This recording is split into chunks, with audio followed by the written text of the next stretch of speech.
Hello नमस्कार सुप्रभात दोस्तों, मैं सतीश पाल अपने परिवार सिलेक्शन गुरुजी यूट्यूब चैनल पर आपका हार्दिक स्वागत है, अभिनंदन करते हैं। हम आशा करते हैं कि आप सभी स्वस्थ और मस्त होंगे। तो चलिए हम रोज की तरह आज भी जीएस के 20 क्वेश्चन का आपके सामने लेकर आए हुए हैं, जो कि आपके लिए अगर बात करें तो एसएससी जीडी का जो स्पेशल बैच चलाया गया है, ठीक है। और उसमें आपको जीडी के चारों पोर्शन देखने को मिलते हैं। जैसे आपकी बात करें जीएस की, देखिए यहाँ पर आपका टाइम टेबल भी दे दिया गया है कि पहले आपको मिल जाता है आपका जीएस का क्लास जो सुबह 6 बजे चलता है, ठीक है। और इसके बाद मिलता है आपका रीजनिंग का क्लास जो सुबह 7 बजे चलता है। कब चलता है? सुबह 7 बजे, ठीक है। और ठीक इसके बाद आपका मैथ का प्रैक्टिस सेट जो आपका मिलता है आपका 8 बजे। और सुबह 9 बजे की बात करें तो हिंदी का प्रैक्टिस सेट। और हाँ, जिसे हिंदी अगर से मतलब बहुत लोग होते हैं जिसे हिंदी मतलब एसएससी जीडी में छोड़ते हैं तो उसकी जगह क्या ले लेते हैं? इंग्लिश ले लेते हैं। तो इंग्लिश के भी साथ आपके लिए शाम 7 बजे आपके भरत सर लेकर आते हैं। और मैथ चैप्टर वाइज की बात करें तो आपको जल्द ही देखने को मिलेगा, ठीक है। और जब भी होगा आपको बता दिया जाएगा पहले से, ठीक है। इसका टाइम फिक्स है कि शाम को 8 बजे ही आपका मैथ का चैप्टर वाइज आपको देखने को मिलेगा, ठीक। तो चलिए ठीक है, अपने प्रैक्टिस सेट की तरफ बढ़ते हैं और आज का अपने पहला क्वेश्चन देखते हैं। आज का हमारा पहला क्वेश्चन दिया है कि निम्नलिखित में से भारत का सबसे उत्तरी राज्य कौन सा है? निम्नलिखित में से भारत का सबसे उत्तरी राज्य कौन सा है? ऑप्शन ए दिया आपका जम्मू कश्मीर, ऑप्शन बी दिया आपका लद्दाख, ऑप्शन सी दिया आपका हिमाचल प्रदेश और ऑप्शन डी दिया आपका पंजाब, ठीक है। तो वर्तमान में पूछे भारत का सबसे उत्तरी राज्य कौन सा है, तो आपका हिमाचल प्रदेश है। कौन सा है? हिमाचल प्रदेश। इसके पहले कौन हुआ करता था?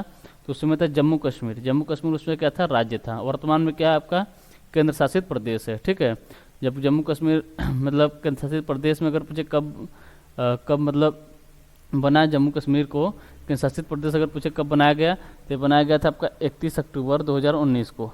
31 अक्टूबर 2019 को जम्मू कश्मीर को मतलब दो भागों में तोड़ के जम्मू कश्मीर और लद्दाख 2 यूटी बना दिए गए। जम्मू कश्मीर पहले राज्य था, तो यहाँ से इसमें एक धारा 370 थी जो कि आपके 5 अगस्त 2019 को धारा 370 यहाँ से हटा दिया गया था। कब? 5 अगस्त 2019 को यहाँ से क्या हटाया गया था? धारा अनुच्छेद 300 धारा 370, ठीक है। सॉरी अनुच्छेद 370 यहाँ से हटा दिया गया था। और जिसके बाद 31 अक्टूबर 2019 को जम्मू कश्मीर को आपको राज्य की जगह क्या बना दिया गया था? यूटी यानी केंद्र शासित प्रदेश। 2 यूटी बनाए गए थे, जिसमें आपका था क्या? एक था जम्मू कश्मीर, एक था आपका लद्दाख, एक क्या है? लद्दाख, ठीक है।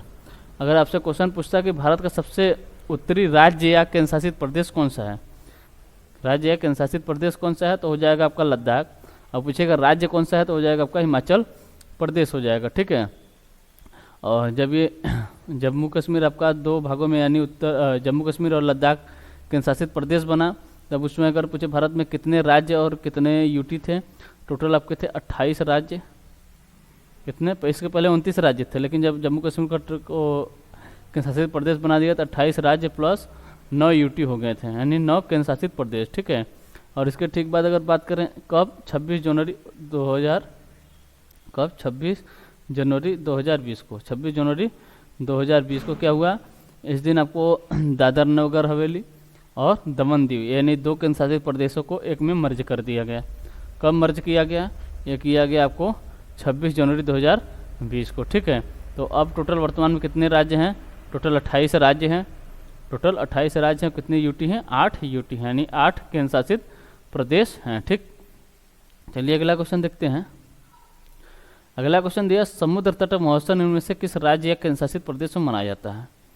समुद्र तट महोत्सव निम्न में से किस राज्य या केंद्र शासित प्रदेश में मनाया जाता है? ऑप्शन ए दिया आपका पश्चिम बंगाल, ऑप्शन बी दिया अंडमान निकोबार, ऑप्शन सी दिया आपका चंडीगढ़ और ऑप्शन डी दिया आपका गुजरात।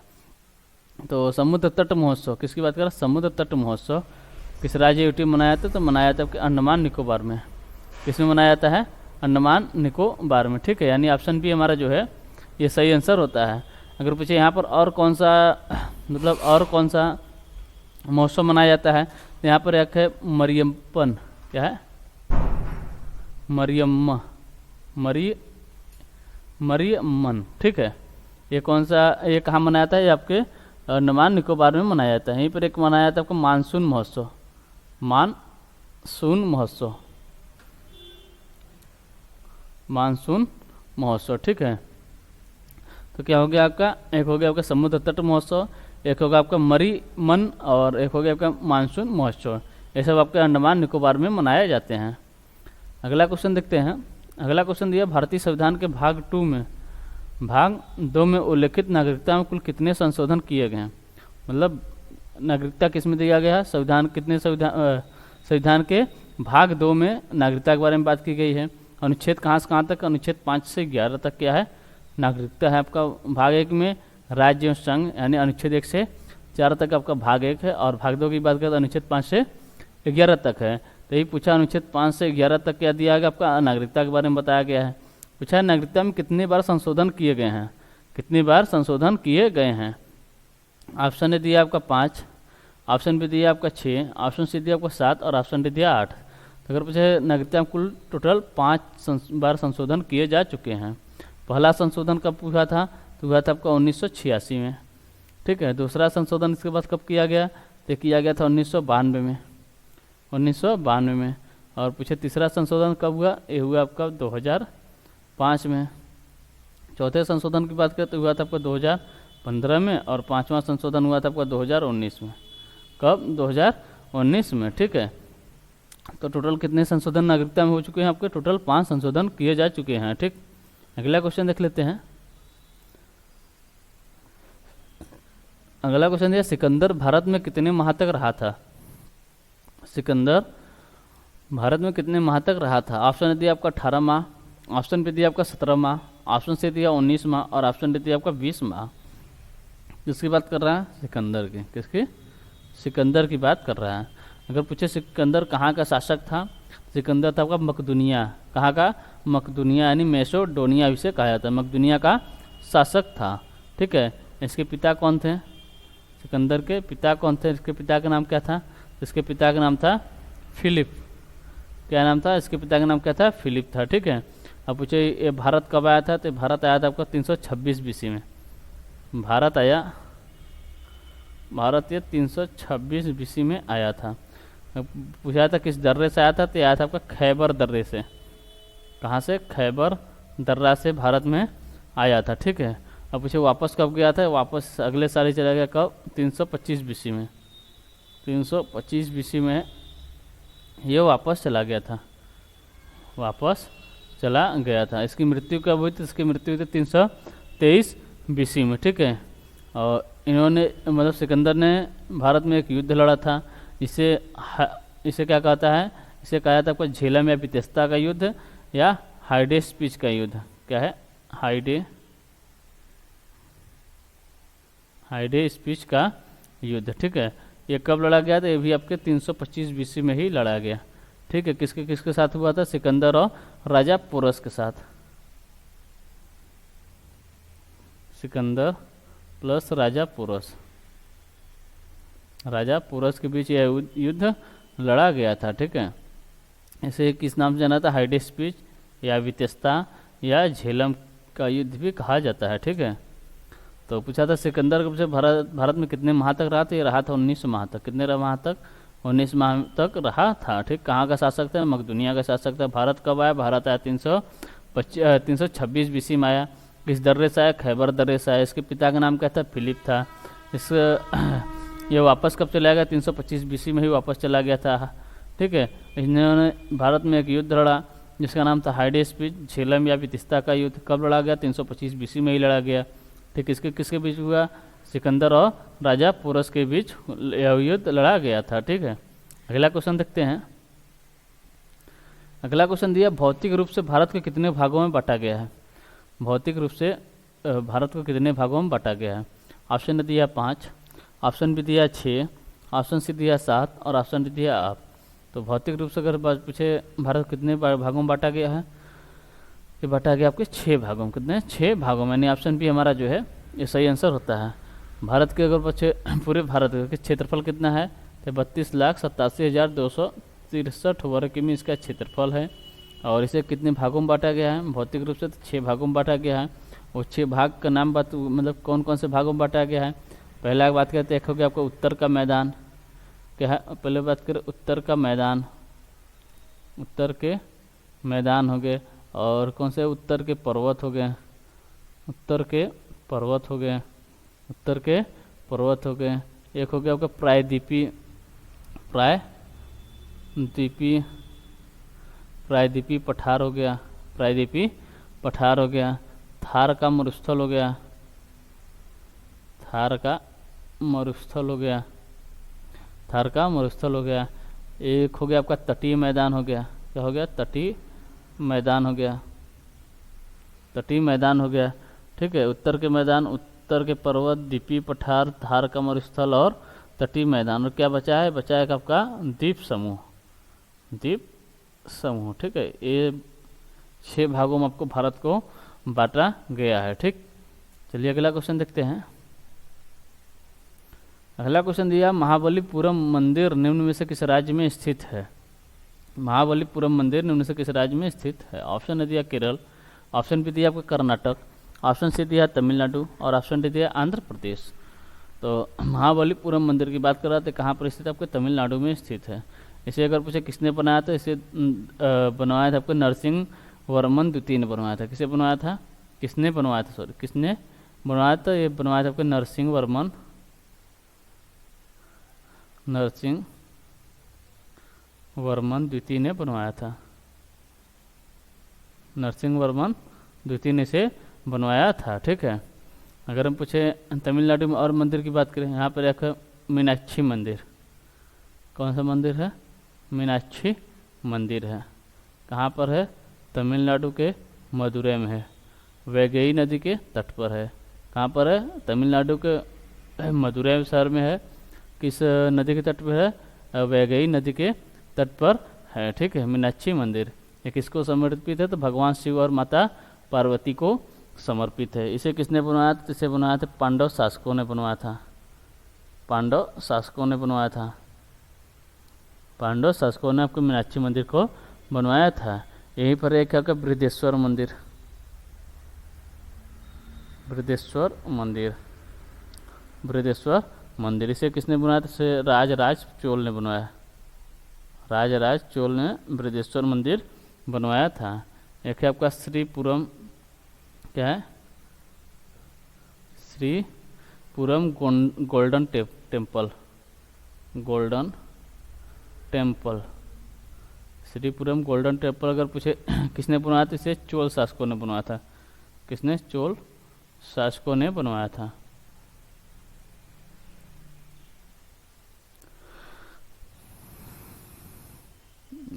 टेम्पल है, ठीक, क्या है, श्रीपुरम, श्रीपुरम गोल्डन टेम्पल किसने बनवाया था, चोल शासकों ने, चोल शासकों ने बनवाया था। एक है आपका गंगकोंड, गंगकोंड चोलपुरम मंदिर, चोलपुरम मंदिर, चोलपुरम मंदिर पूछे इसे किसने बनवाया, जैसे राजेंद्र चोल प्रथम ने बनवाया। किसने बनवाया, राजेंद्र चोल प्रथम, राजेंद्र चोल प्रथम ने बनवाया था। ठीक है, महाबलीपुरम मंदिर पूछे किस राज्य में, तो आपको तमिलनाडु में बनवाया, तमिलनाडु में है। किसने बनवाया, नरसिंह वर्मन द्वितीय ने बनवाया। यहीं पर है आपका मीनाक्षी मंदिर। ठीक है, कहाँ पर है, तमिलनाडु के कहाँ पर है, मदुरै शहर में, वैगई नदी के तट पर है। किसको समर्पित है, तो माता पार्वती और भगवान शिव को समर्पित है। किसने बनवाया, तो पांडव शासकों ने बनवाया था। और यहीं पर है आपका बृहदेश्वर मंदिर जिसे राजराज चोल ने बनवाया। और तमिलनाडु में स्थित आपका श्रीपुरम गोल्डन टेम्पल जिसे चोल शासकों ने बनवाया। ठीक है, एक मंदिर यहाँ पर है आपका गंगकोंड चोलपुरम मंदिर जिसे राजेंद्र चोल प्रथम ने बनवाया था। अगला क्वेश्चन देखते हैं। अगला क्वेश्चन दिया, सराय नूर महल भारत का एक केंद्रीय संरक्षित स्मारक है। यह भारत के किस राज्य में स्थित है। ऑप्शन ने दिया हिमाचल प्रदेश, ऑप्शन भी दिया है उत्तर प्रदेश, ऑप्शन सी दिया आपका पंजाब और ऑप्शन डी दिया आपका पश्चिम बंगाल। तो किसकी बात करें, सराय नूर महल, सराय नूर महल भारत का एक केंद्रीय संरक्षित स्मारक है। यह भारत के किस राज्य में स्थित है, या पंजाब में स्थित है। कहाँ पर है, पंजाब में स्थित है। अगला क्वेश्चन देखते हैं। अगला क्वेश्चन दिया, सिकंदर के गुरु कौन थे। सिकंदर के गुरु कौन थे। ठीक, सिकंदर भारत कहाँ से सॉरी सिकंदर कहाँ का शासक था? मकदूनिया का शासक था। भारत कब गया? 326 बीसी में आया। ठीक है। और किस दर्रे से आया? तो खैबर दर्रे से आया। इसके पिता का नाम था फिलिप था। ठीक है। इन्होंने 325 बीसी में एक युद्ध लड़ा जिसे हाइडेस स्पीच और झेलम या वितिस्ता का युद्ध भी कहा जाता है। किसके बीच लड़ा गया था? तो सिकंदर और राजा पुरस के बीच लड़ा गया था। ठीक है। यहाँ पूछा सिकंदर के गुरु कौन थे? अरस्तु, प्लेटो, सुकरात या इनमें से कोई नहीं। तो अगर पूछे सिकंदर के गुरु कौन थे तो ये थे आपके अरस्तु थे। कौन थे? सिकंदर गुरु अरस्तु थे। अरस्तु के गुरु कौन थे? तो प्लेटो थे। और प्लेटो गुरु कौन थे? सुकरात थे। ठीक है। सिकंदर के गुरु अरस्तु, अरस्तु गुरु प्लेटो, और प्लेटो गुरु कौन थे? सुकरात थे। ठीक। यानी ऑप्शन ए हमारा जो है सही आंसर होता है कि सिकंदर के गुरु कौन थे? अरस्तु थे। ठीक है। और यहाँ पर पूछा जाता है कि सिकंदर के साथ भारत कौन कौन साथ में आए थे? सिकंदर के साथ मतलब सिकंदर के साथ भारत में और कौन कौन आए थे? इनके साथ एक थे इनके थल सेनापति। कौन थे? थल सेनापति। थल सेनापति जिनका नाम क्या था? सेल्यूकस निकेटर था। सेल्यूकस निकेटर था। सेल्यूकस निकेटर था। और इन्हीं के साथ थे आपके जल सेनापति। जल सेनापति क्योंकि अपने सेना के साथ भी आया था, अपने सेना लेकर आया था। ठीक है। तो थल सेनापति थे इनके साथ जो कि नाम क्या था? Seleucus Nicator. क्या था? Seleucus Nicator. और जल सेनापति के नाम पूछे तो यहाँ था निरियाकस। क्या था? निरियाकस। निरियाकस जल सेनापति का नाम था। और इनके एक प्रबंधक थे। प्रबंधक क्या नाम था? प्रबंधक नाम था फिलिप। और इनके पिता का भी नाम क्या था? फिलिप। ठीक है। ये दोनों फिलिप आपके अलग अलग हैं। एक है इनके प्रबंधक और एक थे आपके इनके पिता। ठीक है। एक इतिहासकार थे इनके साथ।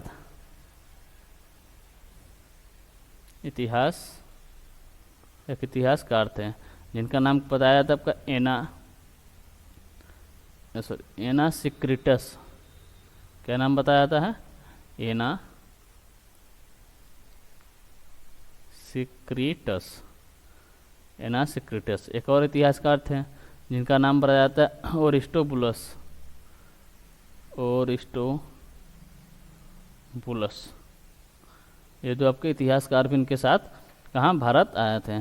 पूछा इनकी प्रसिद्ध पुस्तक यानी प्रिय पुस्तक कौन थी? तो इनकी प्रिय पुस्तक थी इलियड। इलियड इनकी प्रिय पुस्तक थी। मतलब इनकी सबसे प्रिय पुस्तक पूछे कौन सी था? तो इलियड थी। इसके लेखक कौन थे? इसके लेखक थे होमर। लेखक कौन थे? होमर थे। ठीक है। लेखक कौन थे? इसके होमर थे। और पूछे सिकंदर के घोड़े का नाम क्या था? तो बहु केफला था। क्या था? सिकंदर के घोड़े का नाम क्या था? बहु केफला। बहु केफला किसके घोड़े का नाम था? सिकंदर के घोड़े का नाम था। और इन्होंने अपने घोड़े के नाम से ही भारत में नगर भी बसाया, बहु केफला नगर बसाया था। ठीक है। और इसकी मृत्यु कब हुई थी? इसकी मृत्यु हुई थी 323 बीसी में सिकंदर की मृत्यु हो जाती है। ठीक। तो सिकंदर गुरु कौन हुए? आपके अरस्तु हुए। अरस्तु गुरु प्लेटो, प्लेटो गुरु सुकरात। ठीक है। चलिए अगला क्वेश्चन देखते हैं। अगला क्वेश्चन दिया कि उत्तर के मैदान को कितने भागों में बांटा गया है? उत्तर के मैदान को कितने भागों में बांटा गया है? इसके पहले क्वेश्चन क्या हुआ था कि भारत को भौतिक रूप से कितने भागों में बांटा गया है। यहाँ पर क्या दिया है? उत्तर के मैदान को कितने भागों में बांटा गया है। तो ऑप्शन ए दिया आपका 3, ऑप्शन बी दिया 4, ऑप्शन सी दिया आपका 5 और ऑप्शन डी दिया 6। तो उत्तर के मैदान की बात करें तो कितने भागों में बांटा गया है? 4 भागों में बांटा गया है। कौन कौन से हैं? एक है आपका भावर है। क्या है? भावर है। फिर आपका तराई है। फिर इसके बाद है आपका खादर है। और है आपका एक बांगर है। क्या है? बांगर। अगर हम किसकी बात करें? भावर की बात करें तो भावर जो आपके मोटे मोटे पत्थरों से बना हुआ है। भावर जो आपके मोटे मोटे पत्थरों से बना हुआ है। यहाँ पर क्या होता है? यहाँ पर खेती नहीं की जाती है। यहाँ पर खेती नहीं की जा सकती क्योंकि बड़े बड़े बोल्डर रहते हैं, तो वहाँ पर आपको खेती करना संभव नहीं है। ठीक है। और यहीं पर आकर आपकी नदियाँ जो हैं आपकी विलुप्त हो जाती हैं, क्योंकि जो बड़े पत्थर हैं तो नदियाँ जो आपके नीचे से निकल जाती, पत्थर के नीचे से निकल जाती हैं, इसलिए यहाँ पर क्या हुआ? खेती करना संभव नहीं है। अगर हम पूछे तराई की बात करें तराई की, ठीक है, तो यहाँ पर नम मिट्टी पाई जाती है। कहाँ पर? तराई में नम मिट्टी पाई जाती है और यहीं पर ही आपकी नदियाँ जो आपके भावर से बाहर निकल कर ऊपर आ जाती हैं, इसलिए यहाँ पर क्या होता है, नम मिट्टी पाई जाती है। यहाँ पर खेती तो संभव है, ठीक है, संभव है, ठीक, लेकिन वही खेती की जा सकती है जो मतलब पानी में होती है, जैसे आपके गन्ना हो गया, धान हो गया, यही सब खेती यहाँ पर तराई क्षेत्रों में आपके किए जा सकते हैं, ठीक। और किसकी बात करें? खादर की बात करें तो ये आपका क्या है, आपका बाढ़ वाला क्षेत्र है। ये क्या है? बाढ़ वाला क्षेत्र है, बाढ़ वाला क्षेत्र है। यहाँ पर आपका मतलब यहाँ पर बाढ़ आते रहते हैं और जब बाढ़ चला आता है तो यहाँ पर जो क्षेत्र है सबसे ज़्यादा अत्यधिक उपजाऊ क्षेत्र इसे कहा जा सकता है। किसे? खादर को ही अत्यधिक उपजाऊ क्षेत्र भी कहा जा सकता है, ठीक है। ये किस मिट्टी से बने हैं? तो आपके जलोढ़ मृदा से बने हैं। किस मिट्टी से? जलोढ़ मृदा से बने हैं, जलोढ़ मृदा से। और यहाँ पर भी अत्यधिक खेती की जा सकती है, होती भी है, ठीक है। जैसे यहाँ पर क्या क्या हो गया है, गेहूँ, जौ, चना, ये सब आपके मक्का, ये सब आपके कहाँ पर होते हैं? खादर में ही होते हैं, क्योंकि यह अत्यधिक उपजाऊ मृदा है, ठीक है। और बांगर की बात करें मतलब अत्यधिक उपजाऊ क्षेत्र है, ठीक। और यहाँ पर कौन सी मृदा पाई जाती है? जलोढ़ मृदा पाई जाती है। अगर हम पूछे बांगर की बात करें तो ये बिना बाढ़ वाला क्षेत्र है, यहाँ बिना बाढ़ वाला क्षेत्र है, यानी इसकी मिट्टी में परिवर्तन नहीं होता है, यानी इसकी मिट्टी में परिवर्तन नहीं होता। खादर में क्या होता है कि यहाँ बाढ़ आती है तो नदियाँ आपके अलग अलग मिट्टियों लाकर यहाँ पर मिट्टियों में परिवर्तन कर देती हैं, लेकिन बांगर में बाढ़ आता नहीं है तो इसलिए यहाँ पर मिट्टी में परिवर्तन नहीं होता है। लेकिन तो क्या हो जाएगा यहाँ पर कि खादर से ये कम मतलब उपजाऊ क्षेत्र होगा, खादर से कम उपजाऊ क्षेत्र कौन सा हो जाएगा? आपका बांगर हो जाएगा, ठीक है। यहाँ पर क्या आपके पुरानी जलोढ़ मृदा है, ठीक है, तो ये खादर की अपेक्षा कम उपजाऊ क्षेत्र कौन सा है? बांगर है, ठीक। चलिए अगला क्वेश्चन देखते हैं। और आपको अगर सेशन अच्छा लग रहा हो तो लाइक और सब्सक्राइब जरूर करिएगा, ठीक है। अगर कोई भाई अगर से पहली बार आया है चैनल पे तो चैनल को सब्सक्राइब करके बेल आइकन जरूर दबाइएगा, क्योंकि अगर से आपको आगे जो भी वीडियो आपको अपलोड की जाएंगी तो उसका नोटिफिकेशन आपको मिल जाएगा। चलिए अगला क्वेश्चन देखते हैं। अगला क्वेश्चन दिया कि बालफक्रम राष्ट्रीय उद्यान निम्न में से किस राज्य में स्थित है? ऑप्शन दिया आपका मेघालय, ऑप्शन बी दिया त्रिपुरा, ऑप्शन सी दिया आसाम और ऑप्शन डी दिया आपका मिजोरम। तो किसकी बात करें? बालफक्रम राष्ट्रीय उद्यान तो किस राज्य में स्थित है? तो आपके मेघालय में स्थित है। कहाँ पर? मेघालय में स्थित है, यानी ऑप्शन ए हमारा जो है यही ये सही आंसर होता है। यहीं पर एक है आपका नोकरेक, क्या है? नोकरेक, नोकरेक राष्ट्रीय उद्यान कहाँ पर? ये भी आपके मेघालय में ही स्थित है। अगला क्वेश्चन देखते हैं। अगला क्वेश्चन दिया कि एक व्यक्ति नागरिकता के अधिकार कैसे खो सकता है? इसके लिए कुछ मतलब तथ्य दिए हैं 4 विकल्पों में। तो पूछा इसमें कौन सा कारण हो सकता है कि जो आपका एक व्यक्ति आपका अपना अधिकार नागरिकता का अधिकार खो सकता है? ऑप्शन दिया आपका एक व्यक्ति बहुराष्ट्रीय कंपनी में काम करता है, ऑप्शन भी दिया आपका एक व्यक्ति दूसरे देश की नागरिकता ले लेता है, ऑप्शन सी दिया आपका एक व्यक्ति राज्य के लिए कर्तव्य का प्रदर्शन नहीं करता है, ऑप्शन डी दिया आपका एक व्यक्ति किसी दूसरे देश में 2 महीने के लिए चला जाता है। तो इसमें सबसे प्रबल कौन सा तर्क है जो नागरिकता का अधिकार को खो सकता है? तो इसमें अगर हम बात करें किसकी, ऑप्शन नंबर बी की, एक व्यक्ति दूसरे देश की नागरिकता लेता है, ठीक है। तो यानी ऑप्शन बी हमारा जो है सही आंसर है, क्योंकि जब आप दूसरे देश की नागरिकता ले लेते हैं इसके पहले जहाँ के आप नागरिक थे वहाँ से आपकी नागरिकता रद्द कर दी जाती है, ठीक है। तो क्या हो जाएगा? ऑप्शन बी हमारा जो है ये सही आंसर होता है।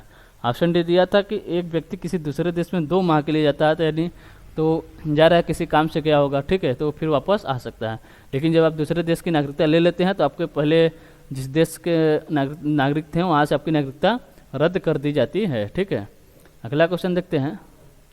अगला क्वेश्चन दिया खाने के बाद पेट में होने वाले एसिडिटी को इसे लेने से खत्म किया जा सकता है, मतलब किसे लेने से खत्म किया जा सकता है? ऑप्शन दिया नींबू का रस, ऑप्शन भी दिया सब्जियां, ऑप्शन सी दिया आपका बेकिंग सोडा और ऑप्शन दिया फलों का रस, ठीक है।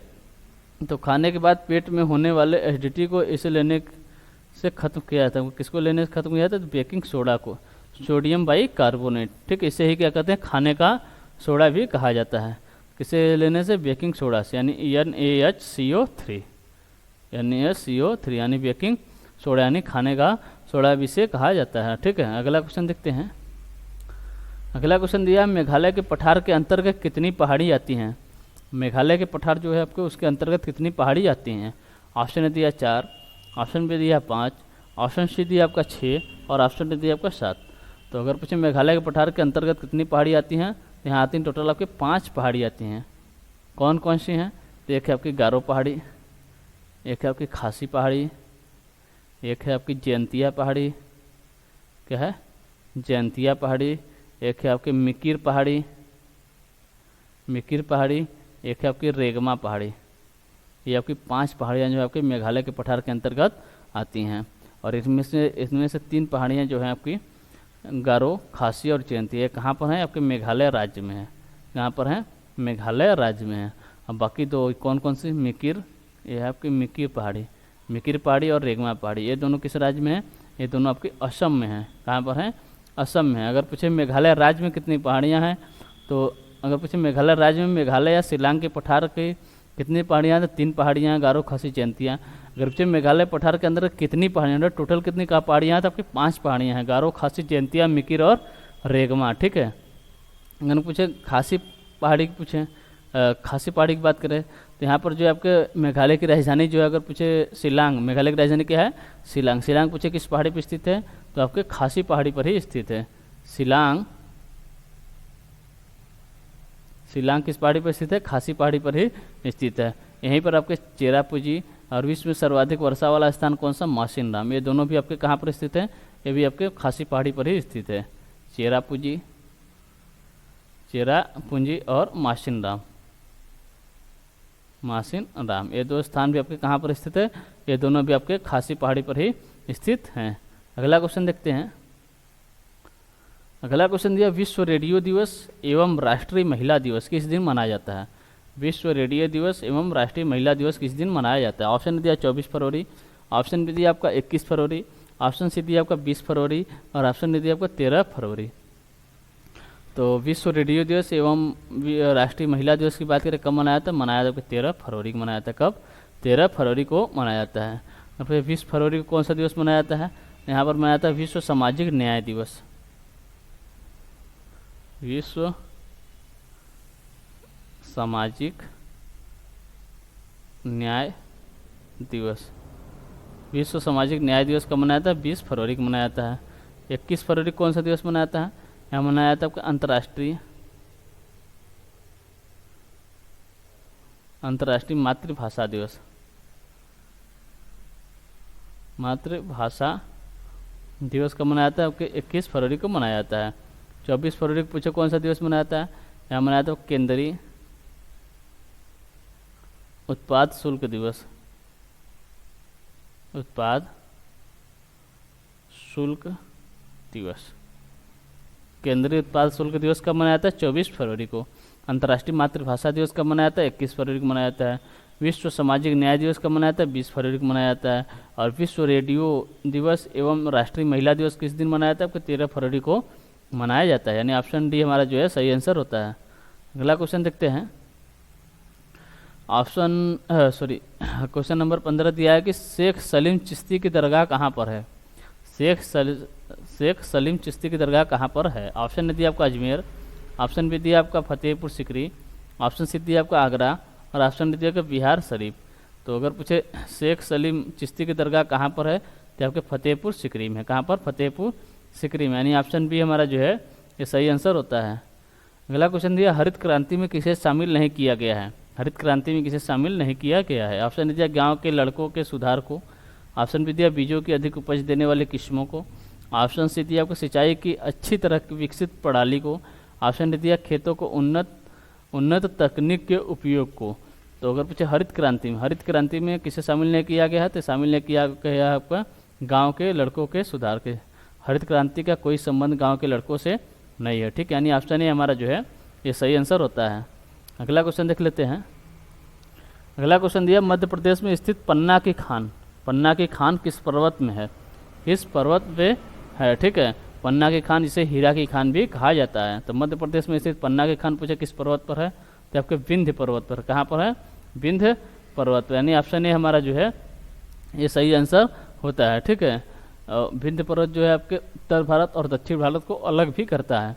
अगर पूछे उत्तर भारत और दक्षिण भारत को अलग कौन सा पर्वत करता है, तो आपका विंध्य पर्वत करता है। ठीक है, अगर हम सतपुड़ा पहाड़ी की बात करें, अभी कहाँ पे आपके मध्य प्रदेश में है। सतपुड़ा पर्वत कहाँ पर है? मध्य प्रदेश में है। और इसे 3 पहाड़ियों में बांट दिया गया है। कितने पहाड़ियों में? 3 पहाड़ियों में बांट दिया गया है। कौन कौन से पहाड़ी हैं यहाँ पर? एक है आपका राजपीपला पहाड़ी, ठीक है। एक है आपके महादेव पहाड़ी, एक है आपके मैकाल पहाड़ी, ठीक है। तो ये हो गया आपका कौन सा पहाड़ी हो गया? राजपीपला पहाड़ी, ये हो गया आपका मैकाल पहाड़ी, और यहाँ पर हो गया आपका ये हो गया आपका महादेव, और ये हो गया आपका मैकाल पहाड़ी। राजपीपला पहाड़ी की बात करें, ये गुजरात तथा छत्तीसगढ़ के गुजरात तथा मध्य प्रदेश के अंतर्गत आता है। गुजरात और मध्य प्रदेश के अंतर्गत आता है। महादेव पहाड़ी की बात करते हैं, मध्य प्रदेश में ये सिर्फ। और यहीं पे आपके किसकी? सतपुड़ा की सबसे ऊंची चोटी कौन सी है? धूपगढ़। ये कहाँ पर है? आपके महादेव पहाड़ी पर ही स्थित है। सतपुड़ा की सबसे ऊंची चोटी धूपगढ़, जो कि ये कहाँ पर है? महादेव पहाड़ी पर स्थित है। और ये आपके जो मैकाल पहाड़ी है, ये एमपी प्लस छत्तीसगढ़ के अंतर्गत आता है। और मैकाल पर्वत पर ही कौन सा है? अमरकंटक चोटी है, ठीक है। ये कहाँ पर आपका? मैकाल पर्वत। और अमरकंटक से ही कौन कौन सी नदियाँ निकलती हैं? यहाँ से एक सोन नदी निकलती है और एक नर्मदा नदी। पूछे कहाँ से निकलती हैं? आपके अमरकंटक पहाड़ी से ही निकलती हैं, ठीक। अगला क्वेश्चन देख लेते हैं। अगला क्वेश्चन दिया, मुद्रा रक्षक पुस्तक के लेखक कौन है? मुद्रा रक्षक पुस्तक के लेखक कौन है? ऑप्शन ने दिया दंडी, ऑप्शन भी दिया विशाख दत्त, ऑप्शन से दिया रसखान, और ऑप्शन ने दिया फिरदौसी। तो मुद्रा रक्षक पूछे मुद्रा राक्षस पुस्तक के लेखक कौन है? तो ये आपके विशाख दत्त हैं। कौन है? विशाख दत्त। यानी ऑप्शन भी हमारा जो है ये सही आंसर होता है, ठीक है। अगर पूछे दंडी की पुस्तक का नाम क्या है? तो दंडी की पुस्तक का नाम है आपका अवंती सुंदरी। क्या है? अवंती सुंदरी, ठीक है। और रसखान की पुस्तक के नाम बात करें तो प्रेम वाटिका है। क्या है? प्रेम वाटिका। और यहीं बात करें फिरदौसी की, तो यहाँ पर इनका नाम है शाहनामा। पुस्तक का नाम क्या है? शाहनामा। और दंडी की पुस्तक का क्या नाम है? अवंती सुंदरी।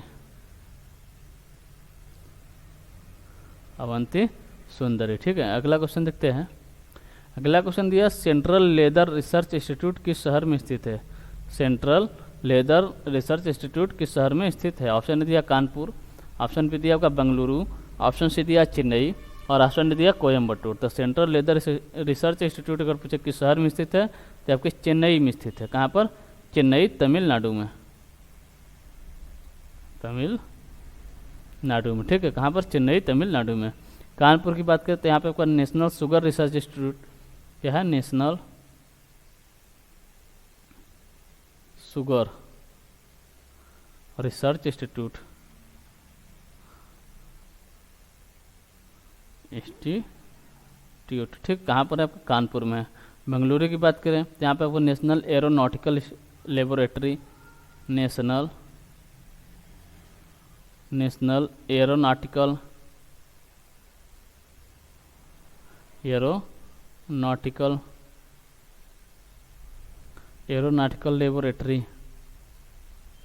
लेबोरेटरी।